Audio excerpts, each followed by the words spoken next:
You're listening to Civic Media. You can tune into any of our live shows on any radio station across the state with the Civic Media app. Find us in your phone's app store and listen anytime, anywhere.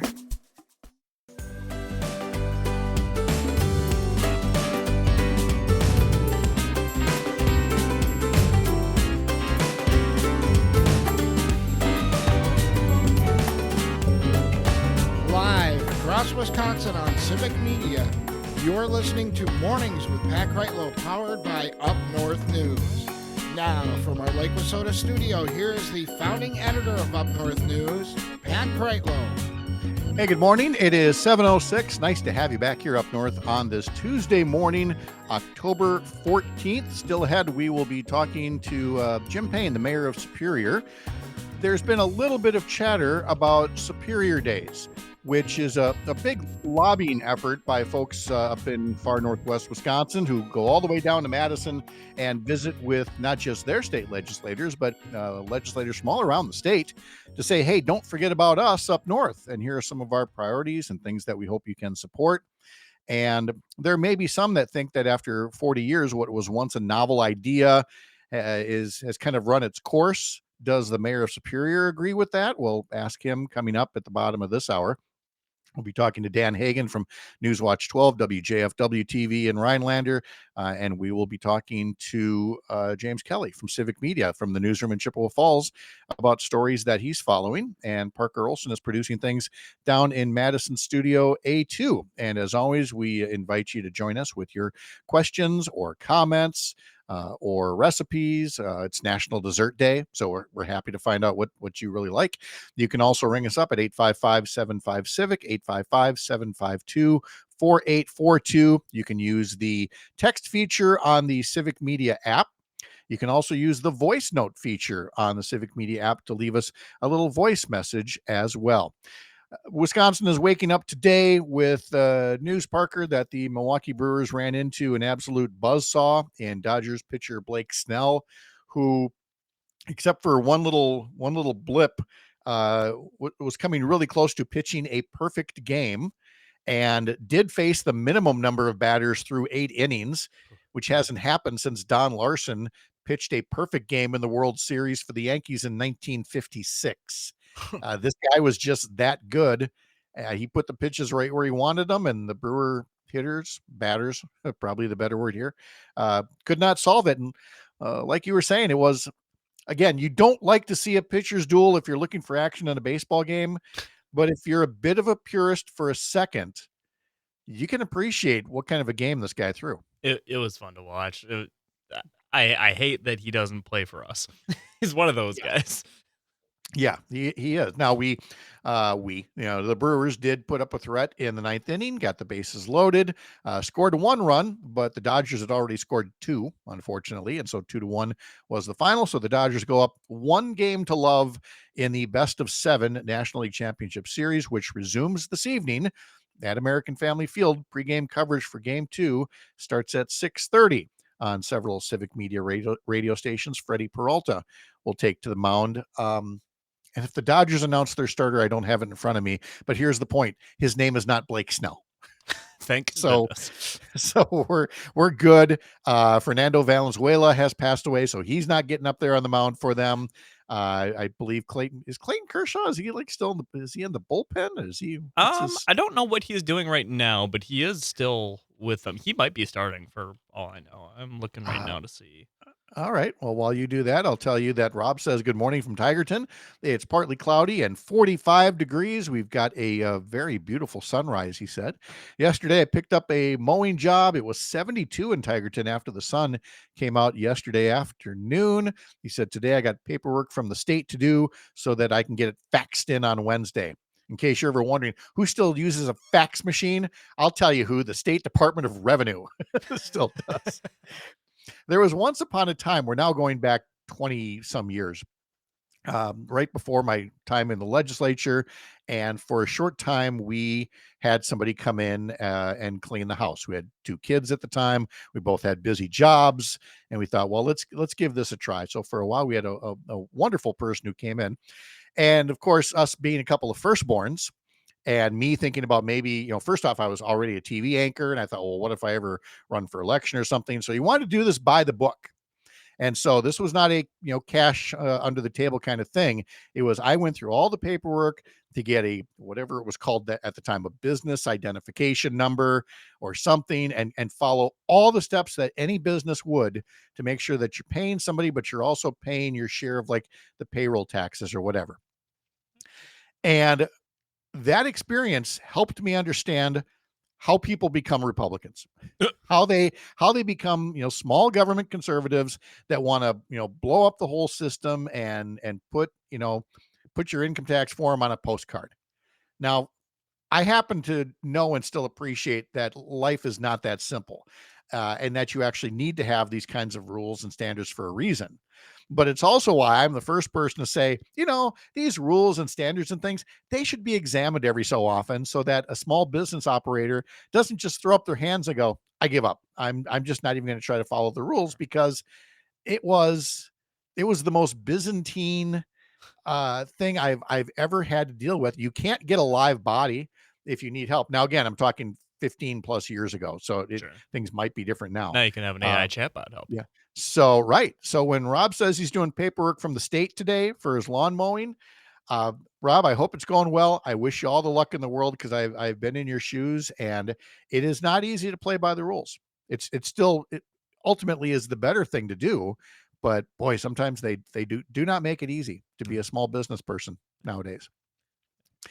I would just be happy if we wouldn't have to do that if we had a more progressive taxation system, one that, actually taxed people, who were making 7-figure incomes, a little higher percentage than the person who's got a lawn mowing business. But instead, we've got a system set up now where you to play by the rules is rather onerous, as other people kind of skate on their duties, because we have, since 2010, since 2011 or so, we've had governments in place that have very much been about taxing the middle class while giving breaks to those at the very top.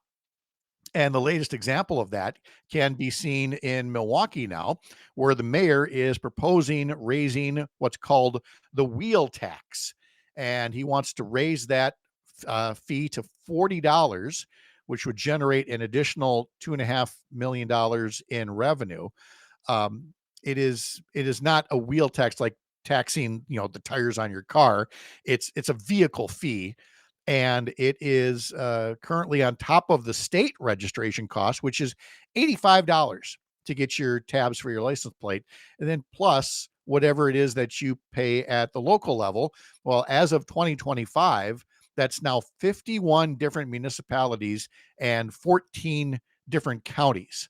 And all of those wheel taxes generate more than $60 million in revenue. And there is a very honest debate to be had about whether there should be a wheel tax. Now, this is not something that was, recently created. The ability for local governments in Wisconsin to assess a wheel tax has been around since 1967, but it's really exploded since 2010. And here's why. Prior to the takeover of the current Republican Party in Wisconsin after the 2010 elections, when Scott Walker came into office and others, prior to that, Democrats, Republicans alike understood the function of state government and its role to be supportive in the state's infrastructure, in the state's education, and the other things that a state can do when you have 5 million people, now coming up on 6 million people. When you can pool those resources, you can do so much for having some of the best roads in the nation, some of the best universities in the nation. You can try to have the best technical colleges in the nation. You can protect your natural resources. And starting in 2011 or so, you had a party that's been in control of the legislature ever since, that lives and dies by one creed: austerity. Just a way for saying, shrinking government, but they're not really shrinking government. They're all about passing the buck. They're all about kicking the can. And in this case, it's often been to the local units of government. We have talked so much about it from an education standpoint. The reason that you're seeing all these school referendums now, I mean, it's not that complicated. It's because the legislature got lazy. Lazy legislators, controlled by Republicans since 2011, have decided that they don't want to pay fully what had been the state's share for public education. It's better to vilify public education and then kick the can down to the school boards and say, here, you want more money? Well, why don't you ask the local property taxpayers to hike their own taxes? And so that's what has had to happen, because the legislators say, it's not our problem anymore. We don't feel like supporting everyone in the state. We'd rather just take care of our people.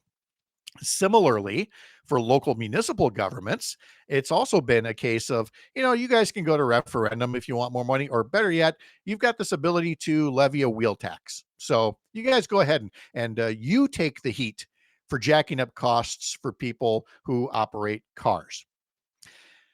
Now, again, they didn't create the wheel tax, and there is a debate to be had about whether there is a role for a wheel tax if a local entity wants better roads, bigger projects, they can assess a wheel tax. Similarly, counties can levy a local county sales tax, and it can either be for a one-time project or more likely something that is, running perpetually, to again make up for a lazy legislature that wants to do everything possible to say, well, we are shrinking government at our end. When things aren't really shrinking, they're just not holding up their end of the deal and passing the buck to the local units of government, the school boards, the county boards, the city councils, and to the local taxpayers. And that's why you have instances like the Milwaukee mayor, and Cavalier Johnson is now going to take a lot of heat for proposing a higher wheel tax. But again, he's not alone. There are municipalities all over the state, ranging from, here's Boscobel, that charges a wheel tax of $10. Meanwhile, you've got Janesville that charges $40.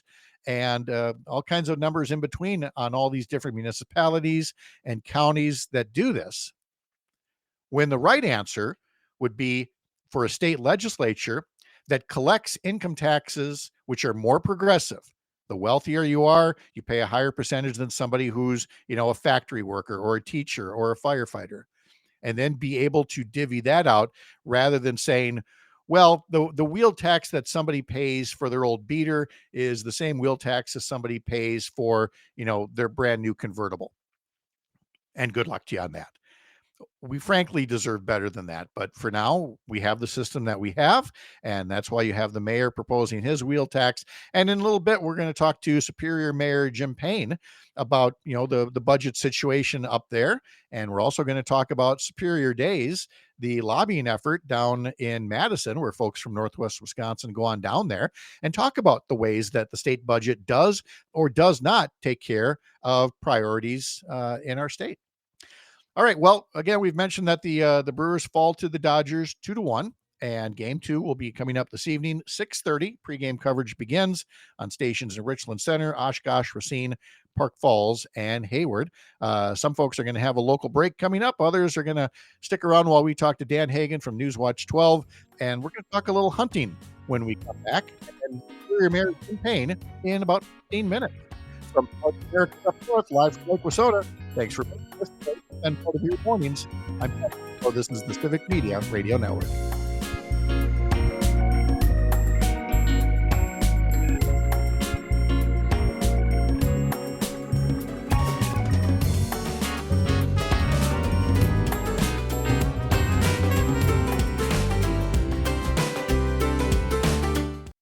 You're listening to Civic Media. Stay up to date on the latest news and information for your local community and Wisconsin by signing up for our free email newsletter. Visit civicmedia.us/email to get started.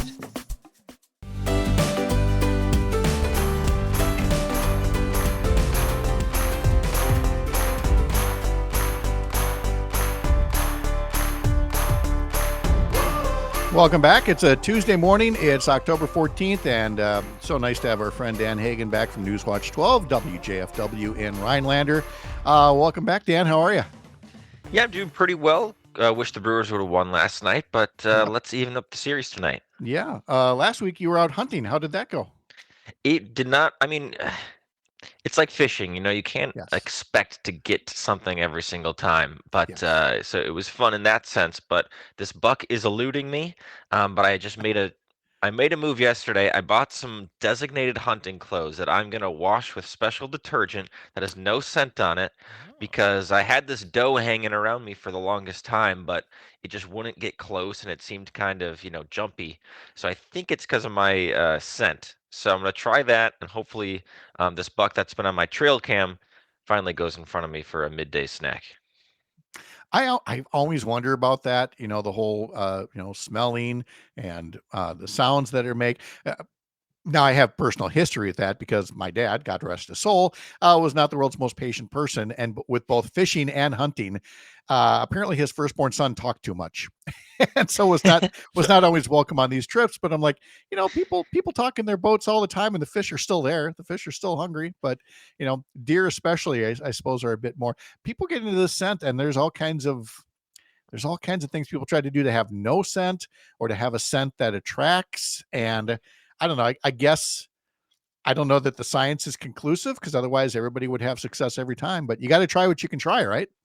Yeah, so I'm just trying new things. You can go with deer estrus, so that would be like, simulating a doe's pheromones, but there's Mm-hmm. also buck urine, Mm-hmm. which, would make a buck angry and come over there. So that's spending money for no real reason, probably, at the end of the day.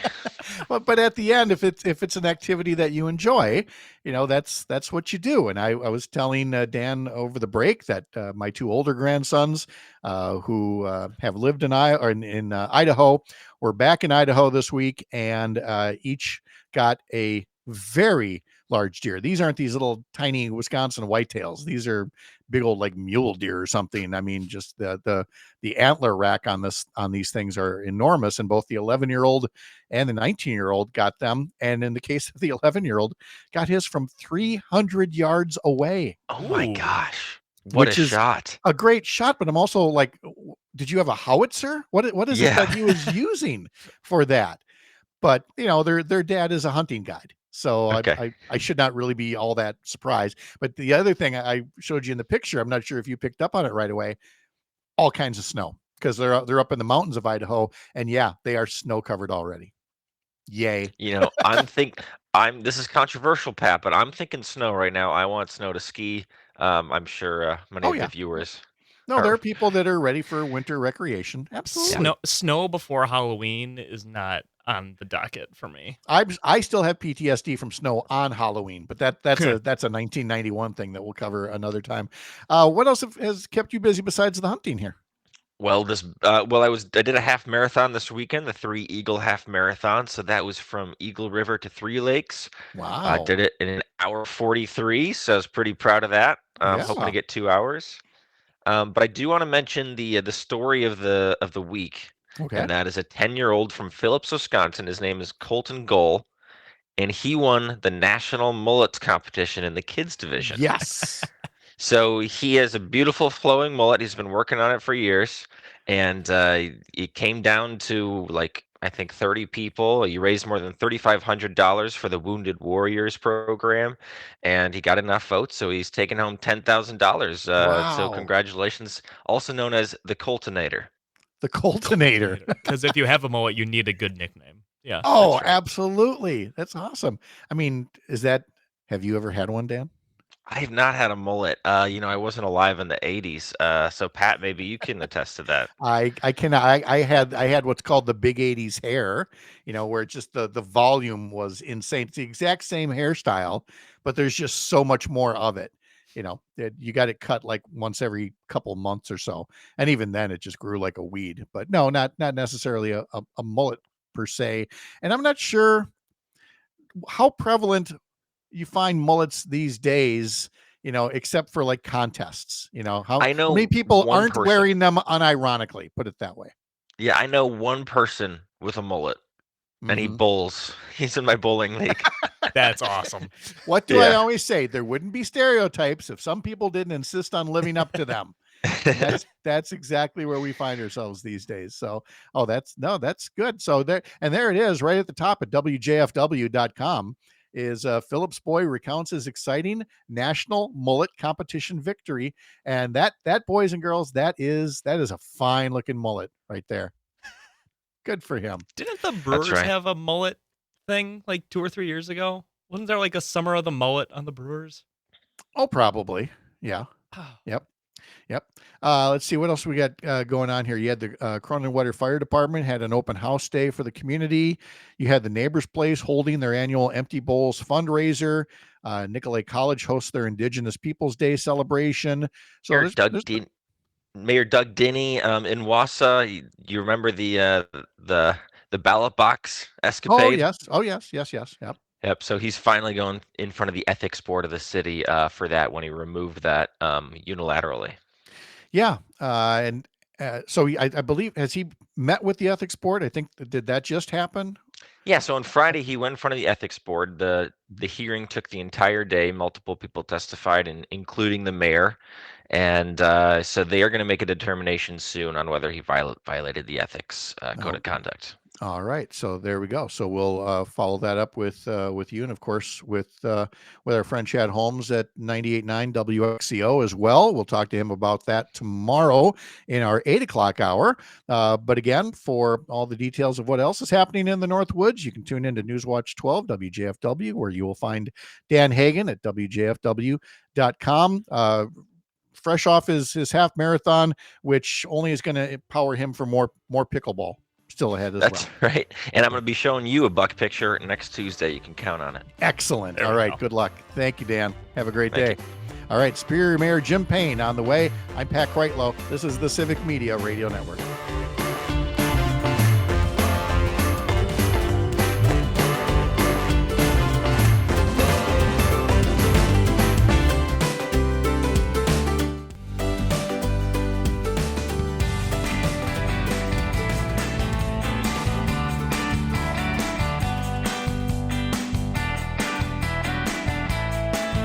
In today's newsletter from Up North News, you can sign up at upnorthnewswi.com. Click subscribe up in the top banner. Cabin getaways in the fall. That's a topic that's been studied by a national travel group. They rank some of the best fall cabin getaways in the country. Several sites in Wisconsin are on that list. You can read all about it in the newsletter. Again, upnorthnewswi.com. You can also sign up for our Sunday morning politics newsletter, including our question of the week. A whole lot of responses in already, talking about test drilling in the Northwoods for precious metals. And the question is, do you support mining in Wisconsin's Northwoods? Either yes, unconditionally, yes, but only if it's strictly regulated, no, not at all. And again, the first people to get that on Sunday mornings are the people who subscribe to our newsletter at upnorthnewswi.com. Time to go way up north with Superior Mayor Jim Paine. Talk about some of the issues that we're hearing about in the northwestern corner of the state. Jim, good morning. How are you? I'm very good. How are you, Pat? Very good. And you are joining us actually from Madison this morning because, again, the work of mayors and local government officials everywhere occasionally involves those treks to Madison to remind people, hey, we're up here too. Don't forget about us. I try to get as many in before it snows as I can Yes. when it's only a 5-hour drive.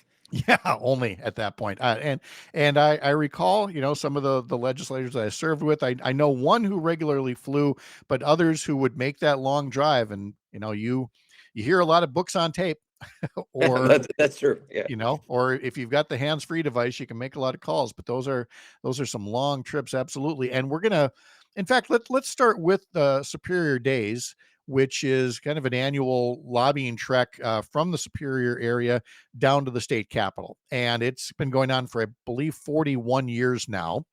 And so I remember when it first happened, and it was very new and novel. And you now have groups from other parts of the state. There's the Chippewa Valley Rally and others who come have have all kinds of local civic and business leaders come to the state capitol and let legislators from throughout the state know more about that area.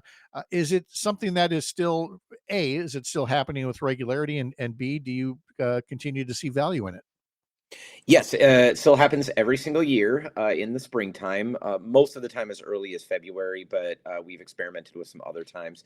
This coming spring will be our 41st year. And because we did manage a very abbreviated version during the pandemic year of 2021, we've had consistency. And so even when it was very challenging to get down here, we still made some sort of a presence. And does it make a difference? I mean, you have an area up there that is strongly Democratic, ranging from Superior, Ashland, Bayfield, Bad River, some of that area, and then a whole lot of rural area south of there that is predominantly Republican. And Superior Days is advertised as this bipartisan way to come together and talk about the area's priorities. Do you feel like it's still serving value that way? Absolutely. I think you described it well. If you just look at election results, these northern counties are very blue. But, even when we're turning in 70% for Democratic candidates, that's 30% of the population that's still voting for Republicans. And when we bring a group of about 100 people to Superior Days, up to 50% of those people or more might actually be Republicans or right of center. And so coming together to agree on issues that matter to all of us seems very challenging, but we manage it every single year. And more than just what we're bringing to the Capitol and educating people down here, a lot of us are the ones being educated, because even among 2 or 3 legislative issues, many of the delegates will really only be joining for one that matters to them, but they're learning about the others. So it's folks from the business community learning about the crisis in education funding, or students in the high school learning how local government revenue works and why that matters to them. And it may only be 1 to 3 days down here, but those are issues that they're now fluent on throughout the political conversations the entire session. We are talking with Jim Paine, the mayor of Superior, and talking a bit about Superior Days. And part of the reason I wanted to bring it up is that a former Republican state representative from that area, Angie Sapek, made some comments to Wisconsin Public Radio while promoting a book, which seems rather odd after one term in the assembly, but all about politics. And the person asking the questions made note that she had been absent for the 2 years of Superior Days while she was in office. Now, she did say that it has been a positive thing for everybody. She did talk about family commitments and things like that. But what really stuck out to me was her line that said, "I think they are going to cancel Superior Days in the future because it's just not as effective as it was in the very beginning." Do you agree or disagree with that sentiment? Well, it's certainly been more effective than she ever was in the legislature. She never accomplished anything. And Superior Days has a very lengthy list of accomplishments. Generally, every single year, we're checking off some accomplishments. Maybe we don't get all the bills we want passed out of the legislature, but we meet with agencies as well throughout the governor's administration. That's multiple governors of both parties.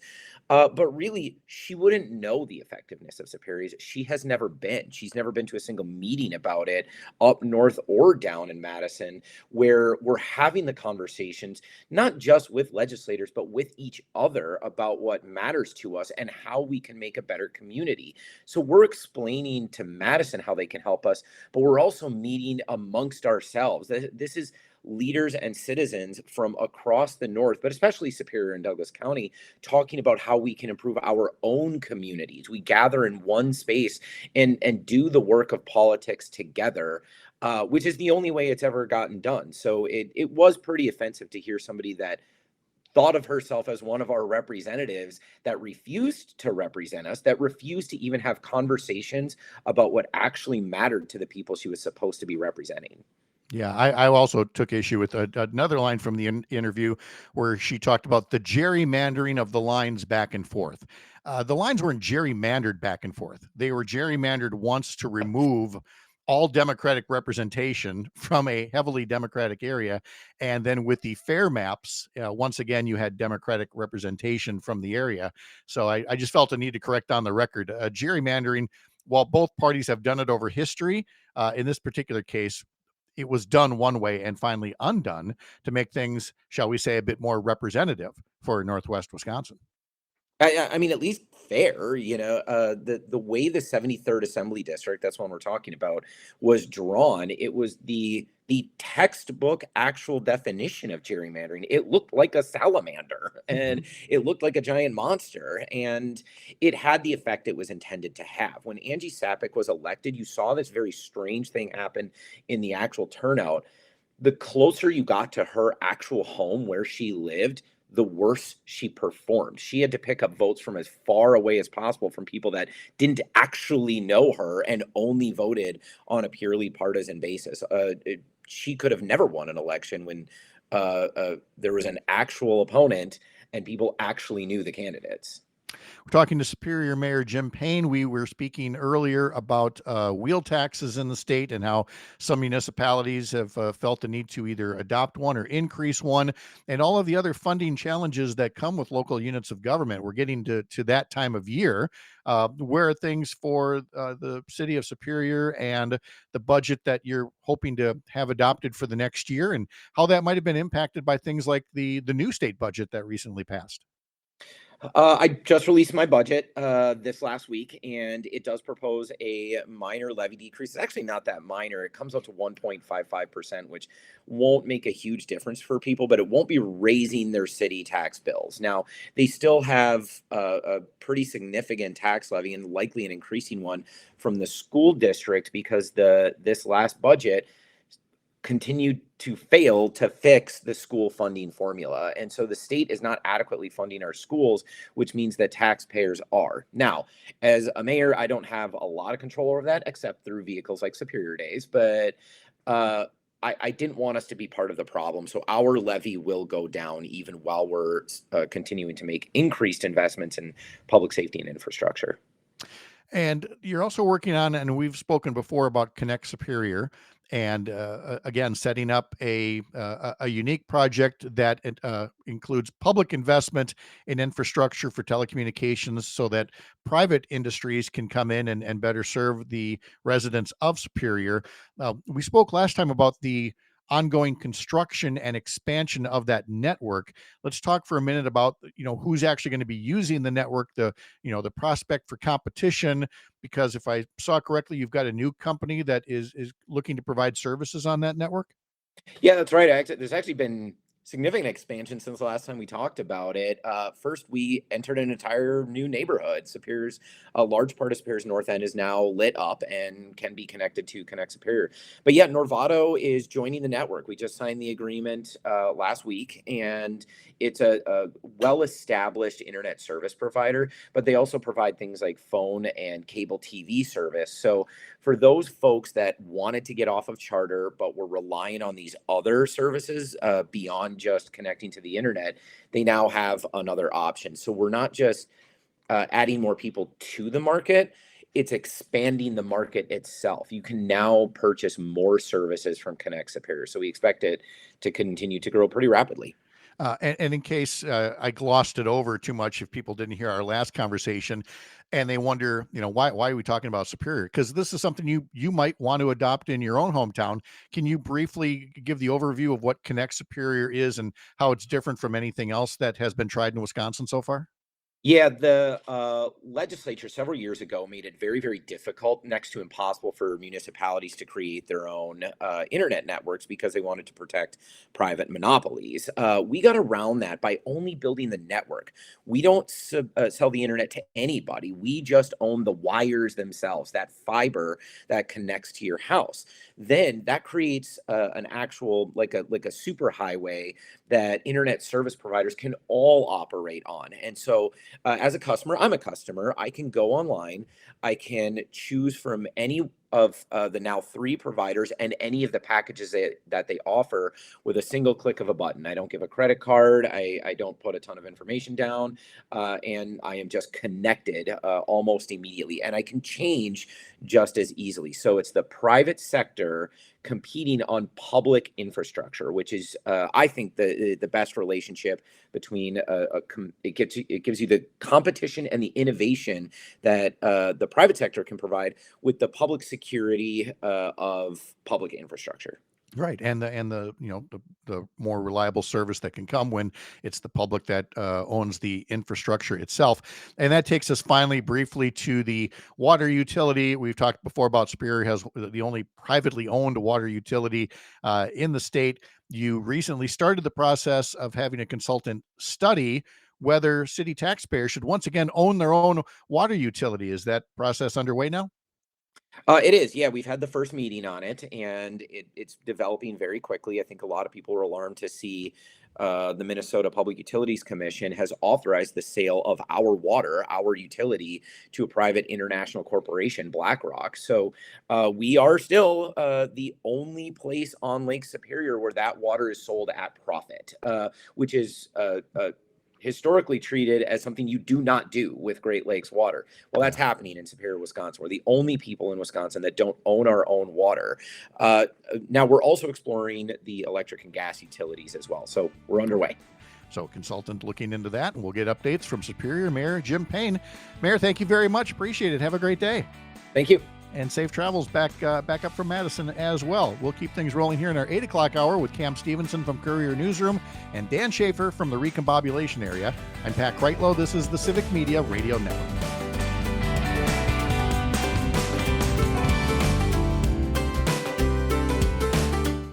You're listening to Civic Media. Find the latest news, information, and archives of all your favorite shows on the Civic Media website, civicmedia.us.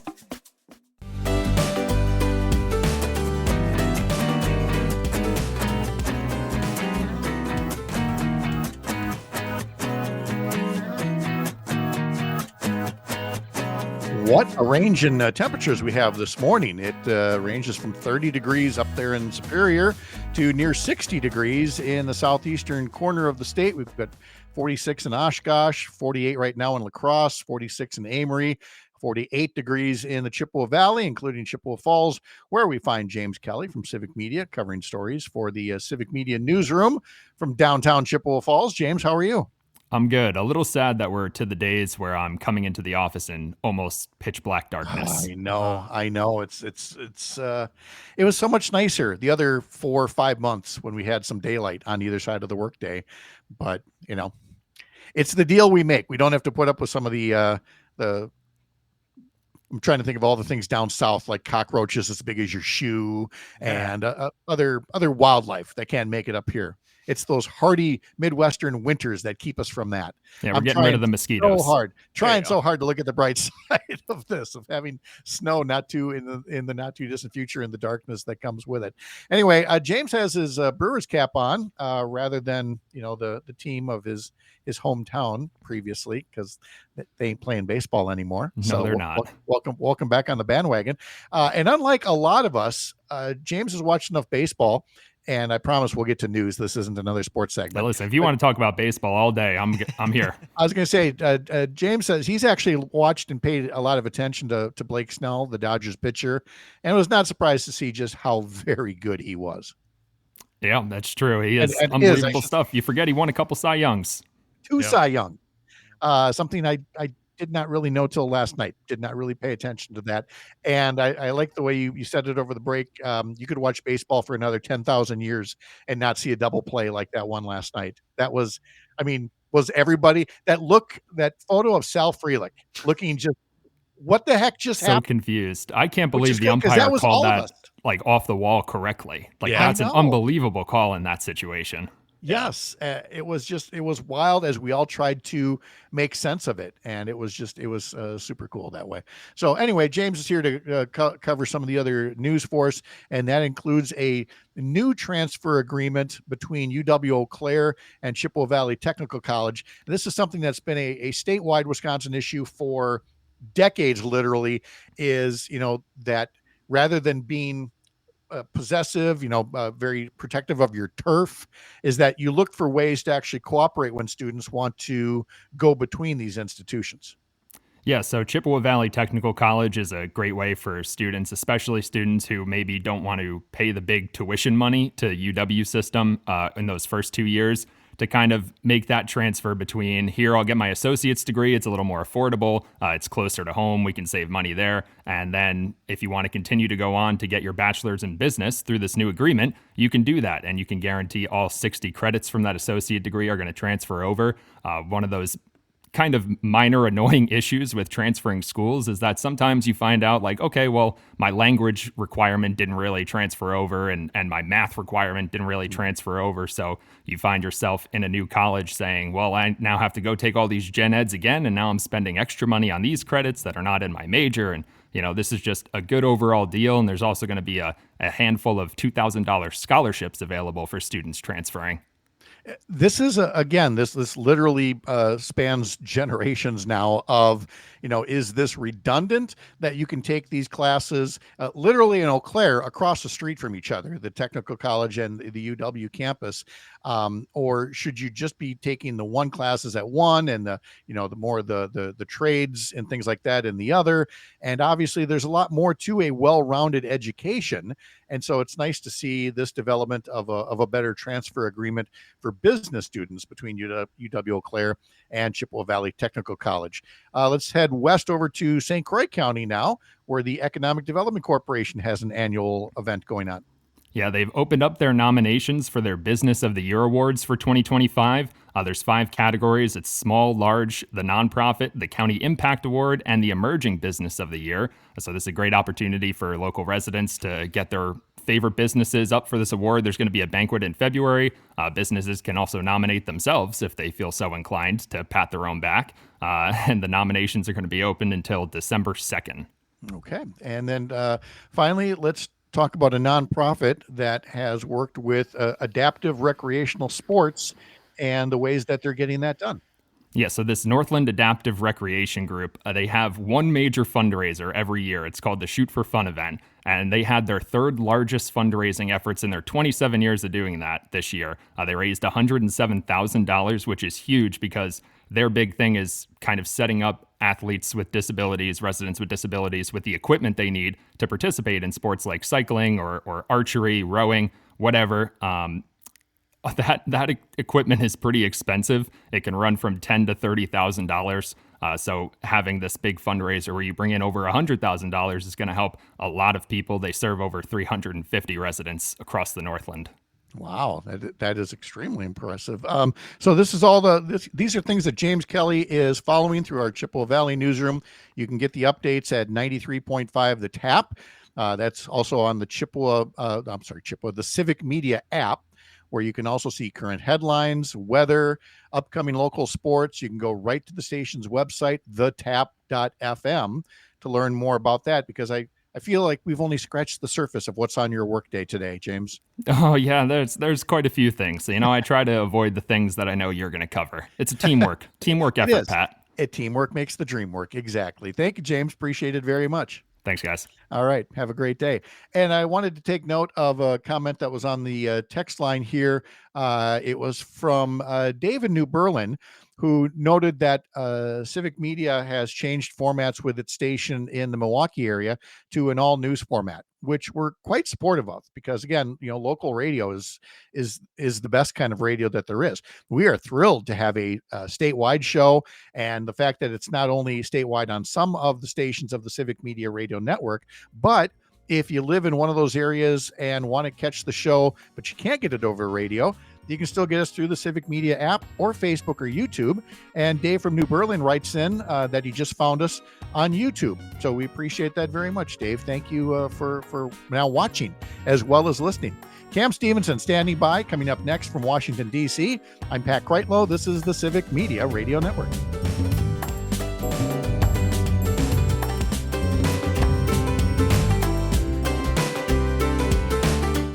The national news cycle never stops, but it can be hard to find news about your local community. Civic Media is dedicated to providing quality local and state news coverage across Wisconsin. With the Civic Media app, you can get notifications about local stories that matter to you and your community. Find the free Civic Media app in your phone's app store and choose notifications from the menu to tell us what kind of news you want to hear about.